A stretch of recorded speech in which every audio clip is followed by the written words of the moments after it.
Hello everyone, I am Abdullah Hasan Kaushik, lecturer of physics, Engineering University, Girls School and College. আজকে আলোচনা করব দশম শ্রেণীর পঞ্চম অধ্যায় ফিজিক্স। তো এটা হচ্ছে মোস্ট প্রবাবলি আজকে লাস্ট লেকচার ওর আমি আরেকটা লেকচার দিতে পারি। তো আজকে হচ্ছে আমাদের যে টপিকটা বাকি ছিল সেটি হচ্ছে ইলাস্টিসিটি বা স্থিতিস্থাপকতা। এটা নিয়ে একটু দেখব। আগের লেকচারগুলোতে আমরা দেখেছিলাম আর্কিমিডিস ফর্মুলার অ্যাপ্লিকেশান, তারপরে প্যাসকেল ফর্মুলার অ্যাপ্লিকেশান, তারপরে কোন একটা বস্তু পানিতে ডুববে না পানিতে ভাসবে তার কন্ডিশনগুলো, এগুলো নিয়ে আমরা ডিটেইল আলোচনা করেছিলাম। তো আজকে নতুন একটা টপিক আমরা দেখব, সেটার নাম হচ্ছে ইলাস্টিসিটি বা স্থিতিস্থাপকতা। ওকে, তাহলে ইলাস্টিসিটি অর স্থিতিস্থাপকতা কি, এটা হচ্ছে একটু প্র্যাকটিক্যালি আমরা বোঝার চেষ্টা করি। লাইক তোমরা যে রাবার ব্যান্ড ইউজ করো, রাবার ব্যান্ড যখন তোমরা একটু টানবা, টেনে যখন ছেড়ে দিবা তখন সেটা কি হবে, আগের জায়গায় ফিরে আসবে। আবার তোমরা স্প্রিং দেখছো, স্প্রিংকে যখন টানবা, যেদিকে টানো তুমি, ছেড়ে দিলে সে কী করবে, আগে যে অবস্থানে ছিল সে অবস্থানে ফিরে আসার একটা তার মধ্যে প্রবণতা থাকবে। এই যে একটা বৈশিষ্ট্য, এই যে একটা ম্যাটেরিয়ালের যে বৈশিষ্ট্য, এই বৈশিষ্ট্যকে আমরা বলবো হচ্ছে ইলাস্টিসিটি বা স্থিতিস্থাপকতা। তাহলে ইলাস্টিসিটি কি, সেটি হচ্ছে তুমি বস্তুকে যখন বিকৃতি করবা, কোনো একটা তার স্বাভাবিক অবস্থা চেঞ্জ করবা, সেই অবস্থা থেকে সে কী করবে, চেঞ্জ করলে সেটি আগের জায়গায় ফিরে আসার চেষ্টা করবে। এই যে আমার প্রপার্টি, সেটাকে আমরা বলতেছি হচ্ছে, তখন আমরা বলি না এই বস্তুটা হচ্ছে ইলাস্টিক বস্তু, বা তখন এই প্রপার্টিকে আমরা বলতেছি হচ্ছে ইলাস্টিসিটি অর স্থিতিস্থাপকতা। ওকে, তাহলে আজকে টপিকের নাম আমরা যদি লিখি, সেটি হচ্ছে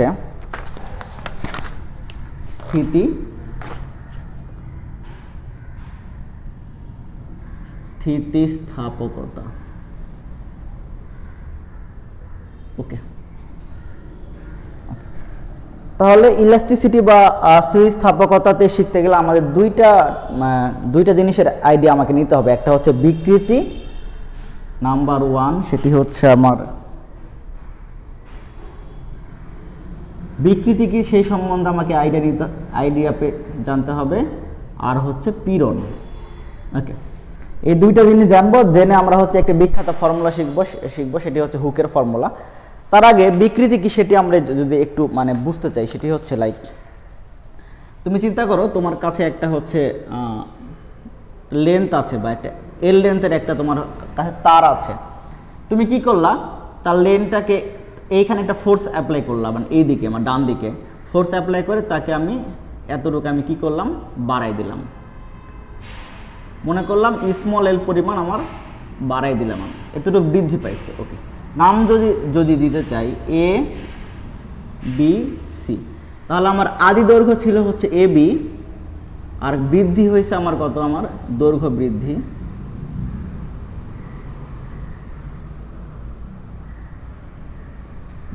বৃদ্ধি হয়েছে আমার বিসি পরিমাণ, বা এল পরিমাণ বৃদ্ধি হয়েছে আমার। ওকে, এটি হয়েছে। এখন দেখো, তাহলে হোল লেন্থটা আমার কত, এসি মানে হচ্ছে আমার পরবর্তীতে লেন্থ, সেটি আমি ধরলাম আমার এল প্রাইম। তুমি আদি লেন্থটাকে এল নট নাম দাও। আর পরবর্তী কেজে তোমার ফোর্স প্রয়োগ করার ফলে যখন সে বৃদ্ধি পেয়ে বিসি পরিমাণ বৃদ্ধি পাইছে, তখন তার আমার লেন্থ এল।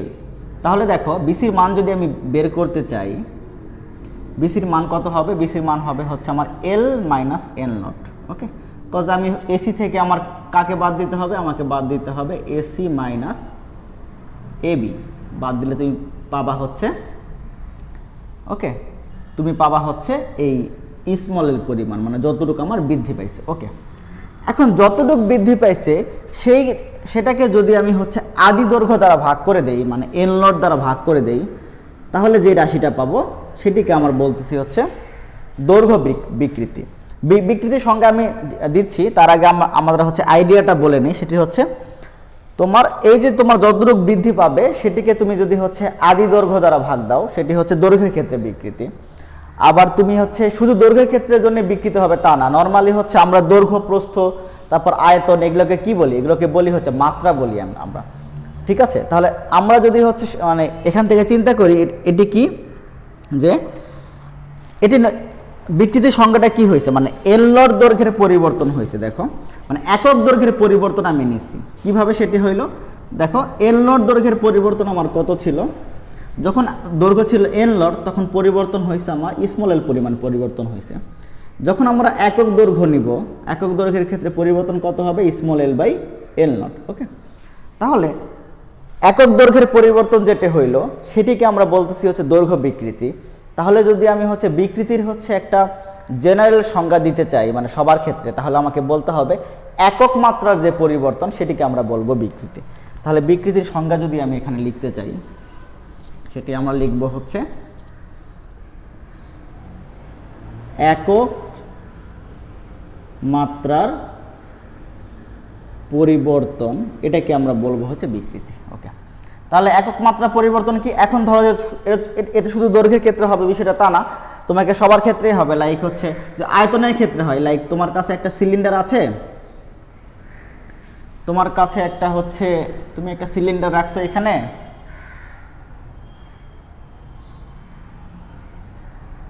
ওকে, সিলিন্ডারের ভেতরে কিছু গ্যাস আছে, তো সিলিন্ডারের উপরের অংশটা তোমার মুভ করতে পারে, মানে এই অংশটা তোমার হচ্ছে লাইক তুমি এখানে একটা পিস্টন লাগাইছো,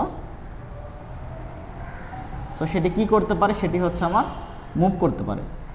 তো সিলিন্ডারের ভেতরে যে গ্যাস আছে তার আয়তন যদি আমার হচ্ছে ভি নট হয়, মানে শুরুতে আয়তন যদি ভি নট হয়, তার উপর যদি তুমি একটা বল প্রয়োগ করো, এ বরাবর বল প্রয়োগ করো, ওকে, তাহলে তার আয়তন কমে কি হবে, আয়তন একটু কমে যাবে, তার সেটা সিলিন্ডারটা সে ধরলাম যে এখানে চলে আসছে আমার, তাহলে এখন আয়তন কত হবে, ভি। ওকে, তাহলে পরিবর্তন কতটুকু হবে, পরিবর্তন হবে হচ্ছে ভি মাইনাস ভি নট, এটা হবে আমার পরিবর্তন। তাহলে এটাকে আমি ধরতে পারি হচ্ছে লাইক স্মল ভি ধরি আমরা, একটু বড় করে দেই, ভি মাইনাস ভি নট, এটাকে ধরলাম স্মল ভি, মানে তাহলে স্মল ভির পরিমাণ কতটুকু, এই যে তোমার এতটুকু হচ্ছে, এখান থেকে এই অংশটা হচ্ছে আমার স্মল ভি। তাহলে আমি যদি হচ্ছে একক মাত্রার পরিবর্তন হিসাব করতে চাই, তাহলে আমাকে হচ্ছে আদিতে তোমার মাত্রা কত ছিল, আদিতে মাত্রা ছিল হচ্ছে ভি নট, তাহলে ভি নট মাত্রার জন্য পরিবর্তন কতটুকু হয়েছে, স্মল ভি পরিমাণ, তাহলে একক মাত্রার জন্য পরিবর্তন হবে small V by capital V naught. Okay, এটা নর্মালি হচ্ছে, তাহলে কি হলো, এটা আয়তনের জন্য বিকৃতি আমি পেলাম আর কি। ওকে, তো আগেরটা ছিল আমার দৈর্ঘ্যের জন্য বিকৃতি। ওকে, তাহলে এই যে আমার হচ্ছে বিকৃতি সংজ্ঞা আমরা শিখে ফেললাম, সেটি হচ্ছে একক মাত্রার যে পরিবর্তন হবে সেটাকে আমরা নর্মালি বলবো হচ্ছে বিকৃতি। ওকে, এখন সেটা আমার দৈর্ঘ্য হইতে পারে, আয়তন হইতে পারে, হোয়াট এভার। আরেকটা আছে সেটা হচ্ছে শেয়ার, সেটা হচ্ছে তোমাদের আউট অফ স্কোপ, তোমাদের বই নাই, তোমরা হচ্ছে ইন্টারমিডিয়েটে উঠলে শিখে ফেলবা যে হচ্ছে মানে কিন্তন বিকৃতি নামে আরেকটা বিকৃতি আছে, সেই বিকৃতি কাকে বলে। ওকে, তাহলে এটা গেলে হচ্ছে আমার বিকৃতির আইডিয়া। বিকৃতি তাহলে বিষয়টা কি, তুমি যদি একটা বস্তুকে তুমি বল প্রয়োগ করবা, বস্তুর হচ্ছে মাত্রাটা পরিবর্তন হবে, এখন যতটুকু পরিবর্তন হবে ততটুক সেই অংশটুকু ডিভাইডেড বাই তার আদি যে মাত্রা ছিল সেটি। লাইক দৈর্ঘ্যের ক্ষেত্রে চিন্তা করলে তোমার কতটুকু দৈর্ঘ্য পরিবর্তন হয়েছে ভাগ হচ্ছে কতটুকু আগের দৈর্ঘ্য ছিল সেটা, আবার তুমি আয়তনের ক্ষেত্রে চিন্তা করলে কতটুকু আয়তন পরিবর্তন হয়েছে ডিভাইডেড বাই হচ্ছে তার আদি আয়তন কত, সেই সংজ্ঞাটাই আমরা বলছি হচ্ছে বিকৃতি। ওকে, এখন আসো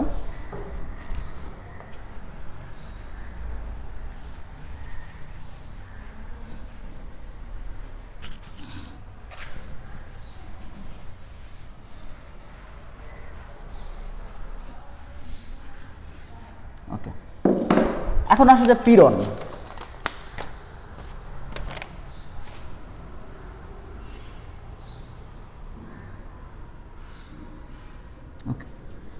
এখন দেখো তুমি যদি কোনো বস্তুর স্বাভাবিক অবস্থা পরিবর্তন করতে চাও, তাহলে সেটা কি হবে, সেটা একটু বৃদ্ধি পাবে, কিন্তু নর্মালি কি হয়, কোনো বস্তু তার হচ্ছে স্বাভাবিক অবস্থা পরিবর্তন করতে চায় না।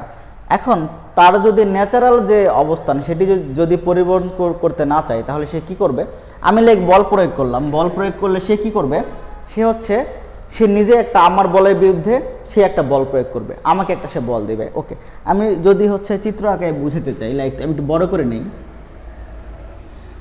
এই অংশটা হচ্ছে ক্রস সেকশনাল এরিয়া বা প্রস্থচ্ছেদের ক্ষেত্রফল, আমি ধরলাম যে অংশের ক্ষেত্রফল হচ্ছে এ, এখন এটা দৈর্ঘ্য হচ্ছে এল, এল নট।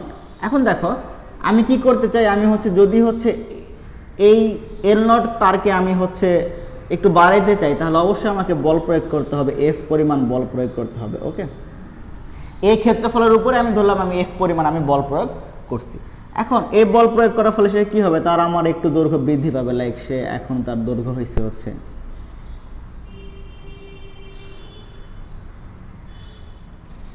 এতটুকু। ওকে,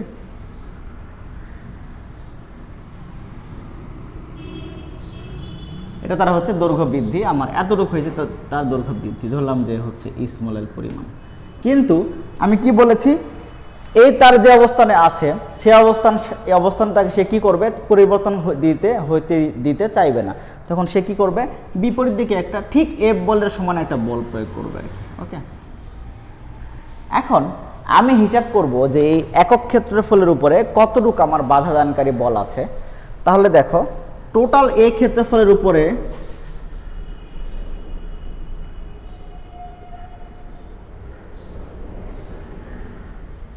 উপর প্রযুক্ত বল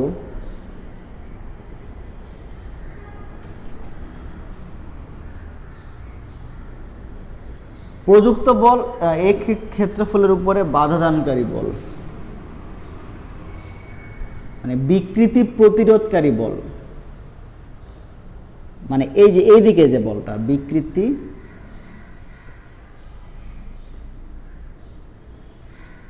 প্রতিরোধ,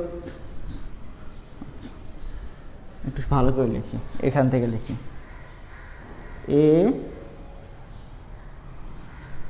ক্ষেত্রফলের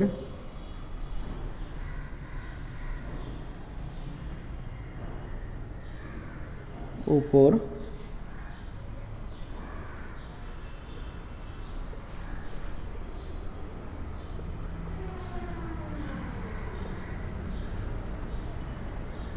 বিকৃতি প্রতিরোধকারী বল হচ্ছে এফ। তাহলে একক ক্ষেত্রফলের উপর বিকৃতি প্রতিরোধকারী বল কত হবে, এফ বাই এ। খুবই সিম্পল। এই যে একক ক্ষেত্রফলের উপরে মানে একক প্রস্থচ্ছেদের ক্ষেত্রফলের উপরে বিকৃতি প্রতিরোধকারী যে বলটা আমার হচ্ছে বস্তুটা প্রয়োগ করলো, সেটাকে আমরা বলতেছি হচ্ছে পীড়ন।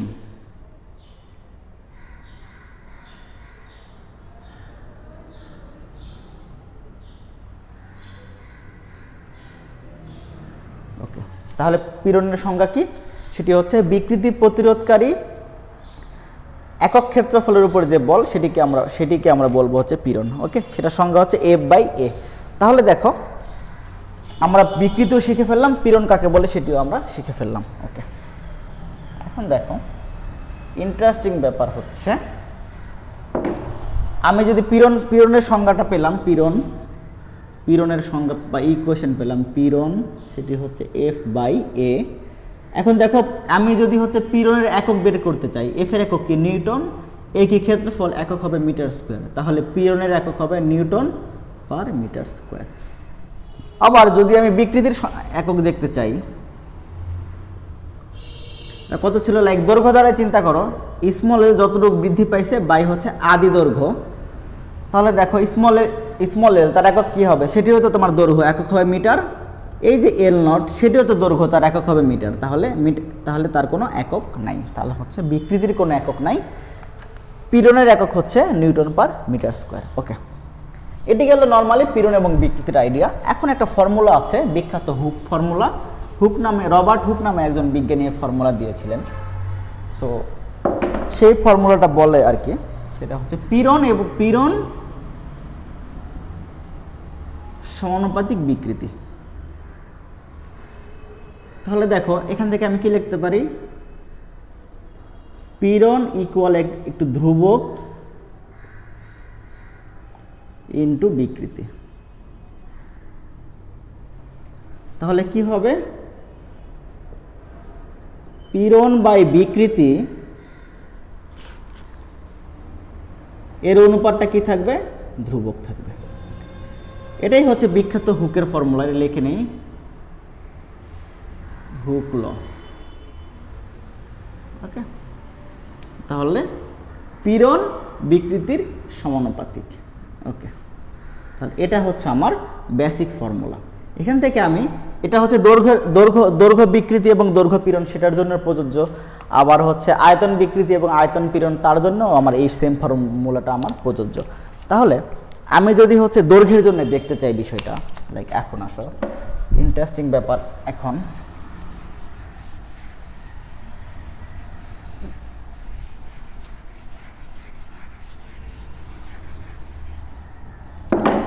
সেটি হচ্ছে লাইক তোমার কাছে একটা তার আছে, আমি একটু মোটা করে আগাইলাম কজ আমার এখানে এই তারের হচ্ছে ক্রস সেকশনাল এরিয়া হচ্ছে এ, ওকে, ক্রস সেকশনাল এরিয়া এ, তার আদি দৈর্ঘ্য আমি ধরলাম হচ্ছে এল নট, আমি এদিকে একটা বল প্রয়োগ করেছি এফ, ওকে, তার দৈর্ঘ্য বৃদ্ধি পেয়ে হয়েছে আমার দৈর্ঘ্য বৃদ্ধি হয়েছে যতটুকু বৃদ্ধি পাইছে আর কি, লাইক এতটুকু অংশ, সেটি হচ্ছে স্মল এল, ওকে, আর ক্ষেত্রফল হচ্ছে এ, ওকে। তাহলে সে কি করবে, একটা প্রতিরোধকারী একটা বল দিবে, সেটি হচ্ছে এফ, এই অংশের ক্ষেত্রফল হচ্ছে এ, ওকে। এখন দেখো তুমি যদি হচ্ছে বিকৃতি লেখো, বিকৃতি সমান তুমি কি লিখতে পারবা, বিকৃতি সমান লিখতে পারবা হচ্ছে যতটুকু দৈর্ঘ্য পরিবর্তন হয়েছে, দ্যাট মিনস হচ্ছে স্মল এ ডিভাইডেড বাই আদি দৈর্ঘ্য মানে এল নট, আর পীড়নকে লিখতে পারবা হচ্ছে যতটুকু বাধাদানকারী বল আমি প্রয়োগ করছে বস্তুটা ডিভাইডেড বাই তার ক্ষেত্রফল। তাহলে বিকৃতি এবং পীড়ন এটা পেয়ে গেলাম। এখন আসো আমার ফর্মুলা কি বলে, পীড়ন এবং বিকৃতিকে পীড়ন এবং বিকৃতির অনুপাতটা হবে ধ্রুব রাশি, পীড়ন এটাই হচ্ছে ধ্রুবক। তাহলে পীড়নের মান কত দেখো, এফ বাই এ, আর বিকৃতির মান হচ্ছে এল বাই এল নট। এই ক্ষেত্রে ধ্রুবককে আমরা লিখবো হচ্ছে ওয়াই দ্বারা। এই ওয়াইয়ের নাম হচ্ছে ইয়াং মডুলাস,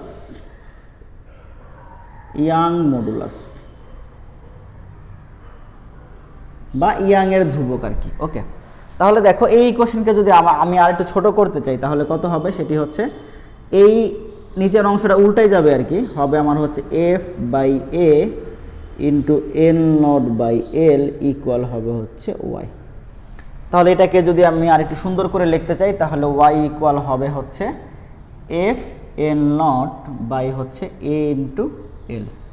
এটি হচ্ছে এই ওয়াইটার সংজ্ঞা হচ্ছে ইয়াং, এই ওয়াইটার নাম হচ্ছে ইয়াং মডুলাস, মানে বিজ্ঞানী ইয়াংয়ের নামে হচ্ছে ইয়াং মডুলাসটা আসছে, ওকে। এটি গেল হচ্ছে তোমার দৈর্ঘ্য বিকৃতির ক্ষেত্রে পীড়ন এবং যে দৈর্ঘ্য বিকৃতির ক্ষেত্রে পীড়ন এবং বিকৃতির যে হচ্ছে অনুপাত, সেই ধ্রুব সংখ্যাটা, সেটিকে আমরা বলবো হচ্ছে ইয়াং মডুলাস। তাহলে ইয়াং মডুলাসের সংজ্ঞা যদি আমি দিতে চাই, আমি যদি একটা ডেফিনেশন দিতে চাই তাহলে দেখো এখান থেকে দেই, লাইক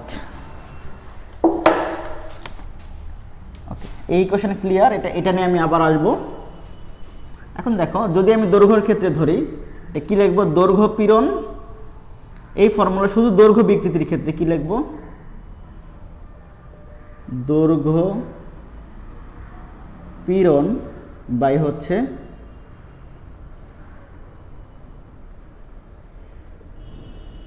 দৈর্ঘ্য বিকৃতি, এটা হচ্ছে ওয়াই। তাহলে সংজ্ঞাদের নিয়ম কি, নিচেরটাকে আমার সবসময় 1 ধরতে হবে।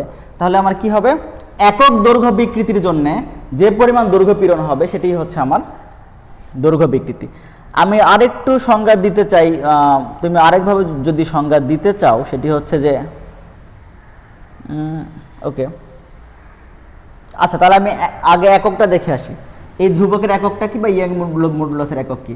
আমরা পীড়নের একক জানতাম হচ্ছে নিউটন পার মিটার স্কোয়ার, দৈর্ঘ্য বিকৃতির কোনো একক ছিল না, সো ইয়াং মডুলাস বা এই ধ্রুব সংখ্যাটার এককটা হবে হচ্ছে আমার নিউটন পার মিটার স্কোয়ার, এটি হচ্ছে আমার নর্মাল একক, ওকে। এখন ইয়াং মডুলাসের একটা হচ্ছে বৈশিষ্ট্য আছে, দেখো সেটি হচ্ছে ইয়াং মডুলাস হচ্ছে কি মিন করে অ্যাকচুয়ালি, তুমি হচ্ছে একটা বস্তুকে তোমার যদি বলে দেওয়া হয় দুটা বস্তুর মধ্যে দুটা বস্তুর ইয়াং মডুলাস দেওয়া আছে, একটার বেশি একটার কম, এটা দ্বারা আসলে কি এটা দ্বারা হচ্ছে বস্তুর কি প্রপার্টি আমি বুঝতে পারবো, সেটি হচ্ছে তোমার একটু আমরা চেক করে দেখতে চাই। সেটি হচ্ছে লাইক একটা বস্তু আছে, তার ওয়ার মান দেওয়া আছে হচ্ছে লাইক ধরো 5, কথার কথা নিউটন পার মিটার স্কয়ার। যদি এত হবে না, এটা অনেক বেশি হবে আর কি। আর এটা y1 আর y2 এর মান দেওয়া আছে লাইক মনে করো 10 নিউটন পার মিটার স্কয়ার। তাহলে আমি যদি সংজ্ঞাতে যাই, সংজ্ঞা আমার বলতেছিল যে একক দৈর্ঘ্য বিকৃতি ঘটাতে যে পরিমাণ বল আমার মানে যে পরিমাণ পীড়ন দরকার সেটি হচ্ছে আমার ইয়াং মডুলাস। তাহলে এখন দেখো এই 5 কথার মানে কি? 5 কথা মানে হচ্ছে এখানে যে বস্তু ছিল, লাইক এখানে যে আমার একটা তার ছিল,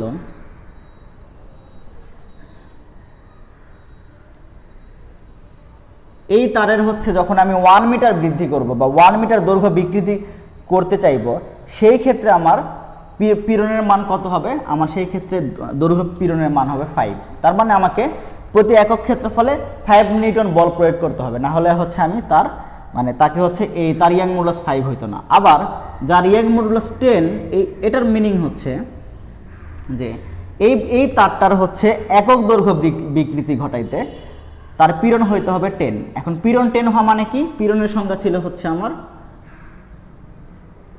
পীড়নের সংখ্যা ছিল হচ্ছে F/A, মানে একক ক্ষেত্রফলের উপরে যে পরিমাণ বল আমি বাধাদানকারী বল হবে। তাহলে দেখো পীড়ন 10 মানে কি? একক ক্ষেত্রফলের উপরে বস্তুটা আমার 10 নিউটন বল প্রয়োগ করছে বাধাদানকারী। তাহলে আমাকে যদি হচ্ছে বিকৃতি আমি করাইতে চাই, অবশ্যই আমাকে অপর দিকে কত নিউটন বল প্রয়োগ করতে হবে? অ্যাটলিস্ট 10 নিউটন বল প্রয়োগ করতে হবে। তাহলে আর এই ক্ষেত্রে কত প্রয়োগ করতে হচ্ছিল? এই ক্ষেত্রে আমার 5 নিউটন বল প্রয়োগ করতে হচ্ছিল। ওকে, তাহলে আমি যদি হচ্ছে এখন চিন্তা করি, দেখো ইয়াং মডুলাসের মান কম মানে কি? তাকে হচ্ছে একক বিকৃতি করতে 5 নিউটন বল দরকার একক ক্ষেত্রফলের জন্য। আবার ইয়াং মডুলাস 10 কথার মানে কি? সেটা হচ্ছে তার একক বিকৃতি ঘটাইতে একক ক্ষেত্রফলের উপরে 10 নিউটন বল দরকার। তার মানে আমাকে এখানে বেশি বল প্রয়োগ করতে হইতেছে। তার মানে আমি বলতে পারি হচ্ছে যে বস্তুর যে তারের হচ্ছে ইয়াং মডুলাস বেশি বা ইয়ং এর গুণাঙ্ক বেশি, সেটার হচ্ছে তাকে আমি বল প্রয়োগ করে একক পরিমাণ বিকৃতি ঘটাইতে আমাকে বেশি পরিমাণ বল দিতে হবে। তার মানে ওই বস্তুটা বেশি আমার হচ্ছে শক্ত বেশি হবে। তাহলে তুমি এখন চিন্তা করো, লোহা এবং রাবার এর মধ্যে কার ইয়াং মডুলাস বেশি হবে? অবশ্যই লোহার হবে, কারণ রাবারকে তো আমি খুব মানে সে একক বিকৃতি ঘটাইতে যে পরিমাণ বল প্রয়োগ করতে হবে, লোহাকে অবশ্যই তার অনেক অনেক অনেক বেশি বল প্রয়োগ করতে হবে আর কি। সো লোহার আমার ইয়াং মডুলাস অনেক বেশি। এটা দ্বারা বোঝাই হচ্ছে যে লোহাটা অনেক হচ্ছে বেশি হচ্ছে স্ট্রং আর কি। ওকে, তাকে আমি সহজে বিকৃতি ঘটাইতে পারবো না। তাহলে ইয়াং মডুলাসের অনেকগুলো মিনিং আছে, তার মধ্যে একটা হচ্ছে যে ইয়াং মডুলাস বেশি মানে হচ্ছে যে যত বেশি হবে বস্তুটা তত আমার শক্ত হবে আর কি, মানে তত তুমি তাকে বিকৃতি ঘটাইতে বেশি পরিমাণ বল প্রয়োগ করতে হবে বা তোমার কষ্ট বেশি হবে। ওকে, এটি গেল ইয়াং মডুলাসের একটা আইডিয়া। তো তারপরে হচ্ছে মানে ফিজিক্যাল মিনিং। তারপরে আমি জাস্ট ইয়াং মডুলাসের যে ইকুয়েশনটা, সেখান থেকে আর ছোট্ট একটা জিনিস বের করে ফেলবো। সেটি হচ্ছে যে আমরা ইকুয়েশন ছিল y ইকুয়াল F/A/L/L0। ওকে, তাহলে দেখো y সমান সমান ছিল হচ্ছে, আচ্ছা এটাকে আমি কি, আচ্ছা পরে আসতেছি, F into L0/A into L। ওকে, এখন দেখো, এখন তুমি একটা তার রাখছো, এই তারের মাথায় m ভরের একটা বস্তু তুমি হচ্ছে ঝুলাই দিছো আর কি। তাহলে দেখো এই m ভরের বস্তুকে পৃথিবী টানবে, নিচের দিকে W বলে টানবে। পৃথিবী যদি W বলে টানে, তাকে বিকৃতি করার চেষ্টা করবে, মানে বিকৃতি করে সে কি করবে? এই মনে করো এতটুকু জায়গায় নিয়ে আসছে, L পরিমাণ তাকে বৃদ্ধি করছে। ওকে, তাহলে তার উপর প্রযুক্ত বল ছিল W। তাহলে তার উপর W প্রযুক্ত বল হলে, মানে এই তারের উপরে, মানে OA তারের নাম দাও, OA তারের উপরে W বল প্রযুক্ত হলে এই তারটাও তাকে হচ্ছে একটা বল দিবে উপর দিকে, এটা ধরলাম T আর কি। ওকে, তাহলে W মান কত হবে? বস্তুর ভর যদি m হয়, তাহলে mg পরিমাণ বস্তুটা আমার বল লাভ করবে নিচের দিকে। এই বলটা কার উপর অ্যাপ্লাই হবে? তারের উপর অ্যাপ্লাই হবে। তাহলে তারের উপর যদি নিচের দিকে mg পরিমাণ বল লাভ করে, তাহলে তারও তাকে কি করবে? উপর দিকে mg পরিমাণ বলে আমার টানবে।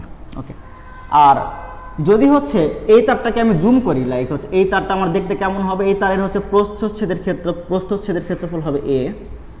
দেখো, আর আমি সবসময় বলছি যে এই অংশটা যদি বৃত্তাকার হয়, আর মানে এই ক্ষেত্রফল অংশটা বৃত্তাকার হয় এবং বৃত্তের ব্যাসার্ধ r হইলে আমি কি মান পাবো? আমি ক্ষেত্রফলের মান পাবো হচ্ছে πr²। তাহলে এই মানগুলো যদি আমি সবগুলো এখানে বসাই, তাহলে কত পাবো? mg, ও এখানে তো f দিয়েছি, তাহলে এটা f আর কি, mg n লট πr² ইন্টু l। এটা হচ্ছে দৈর্ঘ্যের ক্ষেত্রে একটা ফর্মুলা এখানে পরিবর্তন হলো। ওকে, আর ছোট্ট একটা জিনিস বলবো, সেটি হচ্ছে যে ছোট্ট দুইটা জিনিস বলবো। ওকে, হ্যাঁ, এখন দেখো আমরা একটা জিনিস পড়ছিলাম মানে সংজ্ঞাতে, মানে বিভব শক্তির সংজ্ঞাতে পড়ছিলাম, যদি তুমি হচ্ছে কোনো বস্তুর অবস্থান পরিবর্তন করো তার ভেতরে কিছু পরিমাণ এনার্জি স্টোর হবে। এখন দেখো আমি তারকে যদি লম্বা করে ফেলতেছি টেনে, তাহলে তারে কি করতেছি, তার স্বাভাবিক যে অবস্থান সেটা পরিবর্তন করে ফেলতেছি, তাহলে অবশ্যই কি হবে, তার ভেতরে কিছু পরিমাণ আমার এনার্জি স্টোর হবে। সেই কত পরিমাণ এনার্জি স্টোর হবে তার একটা আমরা রাশিমালা দেখবো আর কি। এটা হচ্ছে যদিও হচ্ছে একটু না লেস ইম্পর্টেন্ট না, ইম্পর্টেন্ট আর কি, যেটা যে কোনো সময় পরীক্ষা চলে আসতে পারে। তাহলে দেখো মনে করো একটা তার আছে, এই তারের এখানে একটা বস্তু ঝুলাই, তাকে আমি হচ্ছে তার দৈর্ঘ্যটা বৃদ্ধি করে ফেলছি। তাহলে এই তারের একক আয়তনে কি পরিমাণ হচ্ছে তোমার এনার্জি স্টোর হবে, মানে একক আয়তনে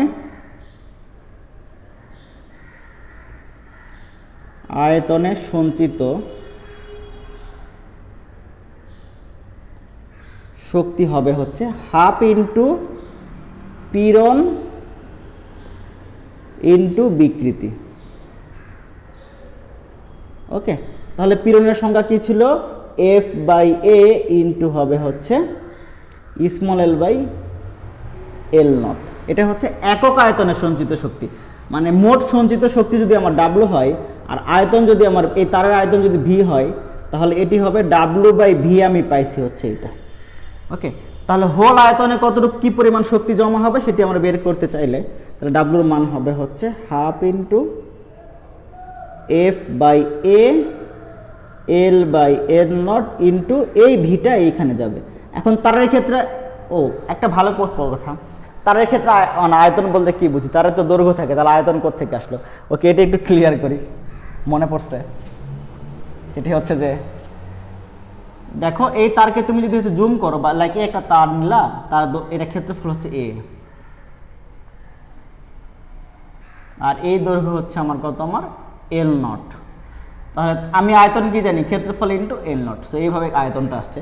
তাহলে হচ্ছে আমি হচ্ছে কি পরিমাণ এনার্জি স্টোর হবে তার ফর্মুলা হচ্ছে half into F L by A L naught, আর ভির মানটা বসাই দাও, সেটি হচ্ছে এ এল নট। এখন এ এল নট যদি কাটাকাটি চলে যায় দেখো এখান থেকে, তাহলে আমার কি পাবো এখান থেকে, তাহলে ডাব্লু সমান সমান পাচ্ছি হচ্ছে half into F into L. তাহলে এটি হচ্ছে মোট সঞ্চিত শক্তি, এটি হচ্ছে কত কি ছিল, মোট সঞ্চিত শক্তি। ওকে, তাহলে মোট সঞ্চিত শক্তির ফর্মুলা কি, হাফ ইন্টু যে পরিমাণ বাধা দানকারী বল হবে ইন্টু হচ্ছে কি হবে আমার কতটুকু বিকৃতি হয়েছে। এখন এফ এর মান যদি এম জির সমান হয় তাহলে সবসময় হবে না, যদি আমি ঝুলে দিই সেই ক্ষেত্রে হবে। তাহলে যদি আমি ঝুলে দিই সেই ক্ষেত্রে এদিকে আমার ডাব্লু থাকবে, এটা হচ্ছে এম জি, নিচের দিকে ডাব্লু থাকলে উপরের দিকেও এফ থাকবে, তার মানও হবে এম জি। তাহলে সেই ক্ষেত্রে সেটা হবে হচ্ছে half into M G into L, এটি হচ্ছে ডাব্লু। আর যদি নর্মালি আমি অনুভূমিক বরাবর আমি একে বৃদ্ধি করি সেই ক্ষেত্রে কিন্তু half into M G into F এর মান এম জি হবে না, এটা হচ্ছে ম্যাটার। ওকে, তাহলে আমরা মোটামুটি শিখে ফেললাম যে বিকৃতি কি, ইলাস্টিসিটি কি। আর আরেকটা জিনিস বলি, এটাও শেষ করে ফেলি, সেটি হচ্ছে আয়তনের ক্ষেত্রে তাহলে কি হচ্ছে, আমি আবার বলি, আমার একটা সিলিন্ডার ছিল আদিতে, সিলিন্ডারের আদি আয়তন ছিল আমার হচ্ছে ভি নট, এখানে একটা পিস্টন ছিল, এখানে গ্যাস ছিল। তাহলে এই গ্যাসের আয়তন ভি নট, তাকে আমি এখানে ফোর্স প্রয়োগ করছি, এই অংশের এই পিস্টনের ক্ষেত্রফল হচ্ছে এ, তাহলে এখানে আমি ফোর্স প্রয়োগ করে তার আয়তনকে আমি কমাই দিয়ে এখানে নিয়ে আসছি আর কি। তাহলে তার পরিবর্তিত আয়তন হচ্ছে ভি, তাহলে আমার হচ্ছে আর তাহলে আয়তন কতটুকু পরিবর্তন হয়েছে, V minus V not divided by V not, এটাকে বলে হচ্ছে স্মল ভি। তাহলে এটা কার মান, এটা বিকৃতির মান, কারণ হচ্ছে একক মাত্রার পরিবর্তন হয়েছে এখানে, মানে একক আয়তনে কি পরিমাণ পরিবর্তন হয়েছে, আর কি পরিমাণ এখানে পীড়ন হয়েছে, পীড়ন মানে কি এফ বাই এ। তাহলে দেখো এই ক্ষেত্রে পীড়নের মানটা কি হয়ে যাচ্ছে, এফ বাই এ মানে আমার কি ছিল, নর্মালি হচ্ছে প্রেশার ছিল পি। তাহলে এই ক্ষেত্রে আমি ফর্মুলা যদি লিখি, পীড়ন বাই বিকৃতি ইকুয়াল ধ্রুব সংখ্যা। এই ক্ষেত্রে পীড়নের মান আমার কত ছিল, পি, আর বিকৃতির মান ছিল হচ্ছে V by V not by হচ্ছে স্মল ক্যাপিটাল ভি নট, সেটি হচ্ছে এই ক্ষেত্রে কিন্তু আর ওয়াই লিখবো না, ওয়াই শুধু দৈর্ঘ্যের জন্য। এই ক্ষেত্রে যে ধ্রুবকটা সেটাকে লিখি বি দ্বারা। তাহলে এটা এই যে ইকুয়েশনটা, এটা আয়তনের জন্য তোমার ইকুয়েশন, আর আয়তনের জন্য যে ধ্রুবকটা সেটিকে আমরা বলি হচ্ছে বাল্ক মডুলাস।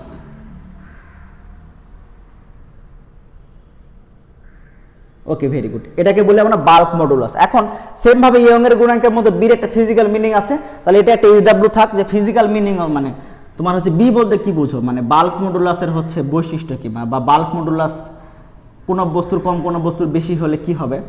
আর একটা জিনিস বলি, বাল্ক মডুলাসের একটা মানে অপোজিট রাশি আছে, মানে একে বলি কে, আর কি কে হবে হচ্ছে 1/b। তাহলে বি বলতে কি বোঝায় এবং কে বলতে কি বোঝায় সেটি আমরা একটু এইচডব্লিউ থাক। এইচডব্লিউটা হচ্ছে মানে এইচডব্লিউ হচ্ছে what is the physical meaning